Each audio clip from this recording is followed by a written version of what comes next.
वो जगह मेरे लिए नई थी। साक्षी ने मेरा उस वक्त सबसे ज़्यादा साथ दिया था जब मुझे ज़रूरत थी, लेकिन बहुत कुछ छुपाया भी था। मैं मानती हूँ जो वह कह रही थी, लेकिन उसकी आंखें कुछ और ही बयां कर रही थी। उसने कहा भी था कि मेरे कमरे की वो जगह कभी मत खोलना, लेकिन जब उसे खोला तो। हेलो दोस्तों, मेरा नाम पुष्पा है।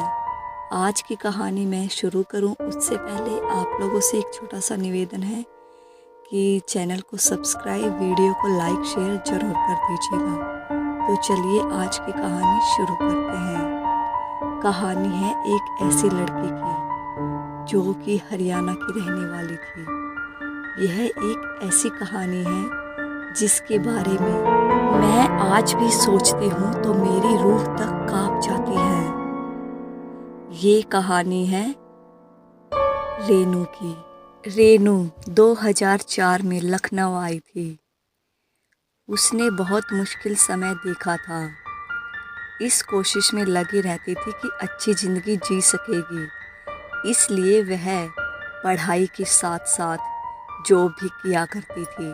यहाँ आए हुए और 3-4 महीने बाद कॉलेज में एक दोस्त बनी। साक्षी नाम था उसका और वो अलीगढ़ से आई थी। और कॉलेज में जब जब उनकी बातें होती हैं, वो बहुत सारी बातें किया करते और गुजरते वक्त के साथ साथ उनकी दोस्ती भी गहरी होती चली गई। साक्षी कॉलेज के पास ही रहती थी और रेनू भी उसके घर के आसपास ही घर ढूंढने लगी। एक दिन साक्षी ने रेनू से कहा, मेरे घर के पास वाला कमरा खाली है और मेरी उस घर के मालिक से अच्छी बात भी है। अगर तुम चाहो तो एक बार आके देख लो। रेनू ने कहा, साक्षी, अगर तुम्हें वहाँ के बारे में पता है तो क्या देखना, मकान मालिक से बात कर, मैं आ जाती हूँ। साक्षी ने मकान मालिक से बात करी और रेनू इतना ज़्यादा एक्साइटेड थी कि उसने फ्लैट को देखे बगैर ही वहाँ पहुँच गई। यहाँ पहुँच के रेनू ने फ्लैट देखा तो अच्छा था और साक्षी का फ्लैट भी पास में ही था। दोनों ज़्यादातर समय एक दूसरे के साथ ही बिताती थी। अभी रेनू को यहाँ शिफ्ट हुए कुछ ही दिन गुजरे थे कि साक्षी के परिवार में कुछ होने के कारण उसे वापस अलीगढ़ जाना पड़ा। जाते जाते उसने रेनू से कहा कि वो उसके कमरे का ध्यान रखे। उसके जाने के बाद रेनू ज़्यादातर समय कॉलेज में ही बिताया करती थी। बस थकी हुई घर आती और सो जाती। एक दिन साक्षी के साथ रेनू की वीडियो कॉल पर बात हुई और रेनू को उसके फ्लैट का ख्याल आया। उसने रेनू से कहा था कि उसके फ्लैट में एक स्टोर है, वो हमेशा लॉक रहता है और तुम भी उसे लॉक ही रहने देना। रेनू ने वजह पूछी तो उसने बात भटकाने के लिए बात को घुमा दिया। उस दिन के बाद से मैं हर दिन उस घर की सफाई करवाती, सारा सामान सही से सेट कर दिया था। एक दिन रेनू देर रात तक पढ़ाई कर रही थी, तभी अचानक से गर्मी का एहसास होने लगा। तो रेनू ने किताब बंद कर दी और लेट गई। तभी उसे याद आया कि साक्षी के फ्लैट की चाबियां उसके पास ही हैं।